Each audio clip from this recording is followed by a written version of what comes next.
The NBA playoffs have been electric for the most part, which I have to say is just what bothers me so much about the NBA is because they've made a mockery of the NBA season because this is an entirely different game, and it's gotten worse and worse each year. I think that's the big problem. Like it's always been like this the entirety of my life. Maybe back in the 80s and 90s they took regular season seriously, but the entirety of my lifetime, the 2000s and stuff like that, every single year it gets worse at how little these players care. And it's because you keep expanding the playoffs and letting every single team in.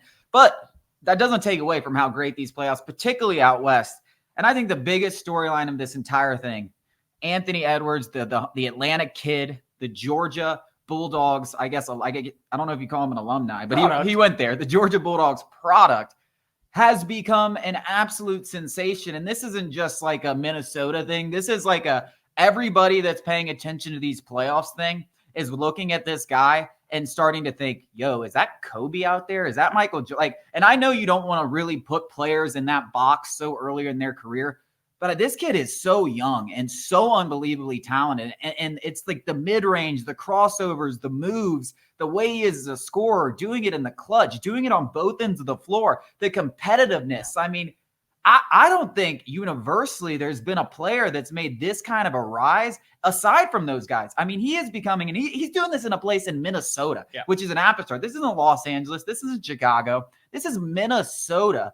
And everyone that doesn't have a rooting interest in the playoffs is like, yo, I want to see more Anthony Edwards. Like, I want them to go to the finals. Like, I want to see this guy on the biggest possible stage because he is unbelievable to watch. He's a great competitor. He talks some junk. I mean, I'm getting fired up just thinking about it. Yeah. When you have to convince somebody that it's a hit song, it's not a hit song. A hit song is you hear it, everybody kind of looks at each other. That's what Anthony Edwards is. Everybody is collectively looking at each other and going, damn, like this kid is next. He's here. He's arrived. This postseason, he has absolutely arrived. And you don't have to like try and convince people where you have to do that with some superstars.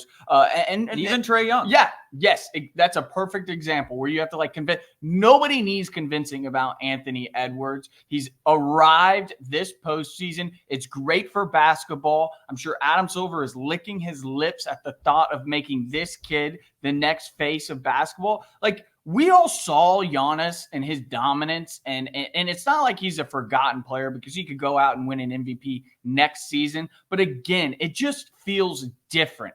It's the way he plays. It's the swagger. It's the way he carries himself. It is reminiscent of Kobe Bean Bryant and Michael Jordan. It's just different. You don't have to convince people to be like, oh, Jokic is now the face of the NBA. It's like, well, yeah, I guess just because he's the best player. But the face of a sport, it has to be more than you're just the best player. Like Anthony Edwards isn't the best player in basketball, but he has an argument to being maybe the face of the future. Yeah, I mean, listen, and let's also just call a spade a spade. He's also American. Like that goes a long way. That goes a long way. I mean, yes, international stars have really taken over the sport and really closed the gap in terms of like the amount of them compared to U.S. born players.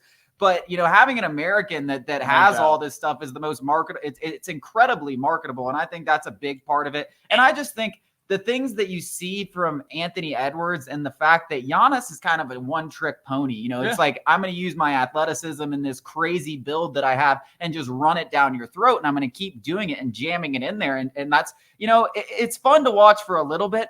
But the smoothness, Anthony Edwards can do it in the post. He can do it, off back cuts. Yeah. He can do it off the dribble. He can do it in the pick and roll. He can do it in the pick and roll, being the guy setting the pick. I mean, every aspect he seems to have mastered. And it seems like just like Kobe and just like Michael Jordan, it's crazy that I'm even comparing to someone, but it's hard to find someone else to compare it to, is that he's just working on every single little thing and you can see it. And beyond that, defensively, he's one of the better defensive guards, especially for a guy who's so good offensively. And it's just a nonstop just energy to energy for 90 feet every time he's on the floor.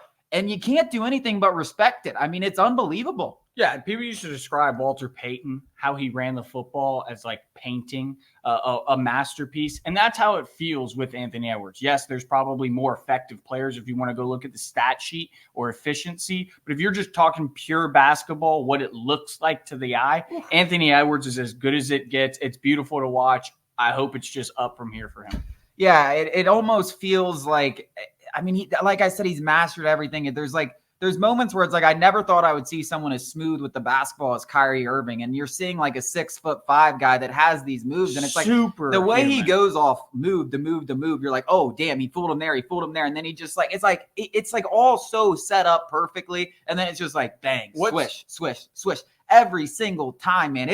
I'm getting excited. Like I have a legitimate new favorite player, and it's happened this fast, and I think most of America that doesn't have a rooting interest feels the same way. Yeah. And, in a lot of combat sports, it's not enough that you were just good at the sport. You have to talk the talk off the court. And I think, Anthony Edwards got that in spades as well. Like the guy's funny. He's confident. He's got charisma. He's good looking. He's got everything. He's a full package to be the next face of basketball. Yeah, and you see a guy like Mike Conley, who, and let's also, I want to give the Timberwolves credit, fantastically built roster. Yeah, was totally wrong. Gobert, Karl-Anthony Towns, Michael Conley, like the veterans that they have and the pieces that they have around them. Now, they don't always step up as well as they could, but they got pieces. And defensively, they're one of the better teams, especially late in the game, like you saw against Nuggets in game 1. But I want to go back to something Mike Conley said just about Anthony Edwards' confidence. And he was just like, I think this guy genuinely believes he's the best player to ever walk the earth.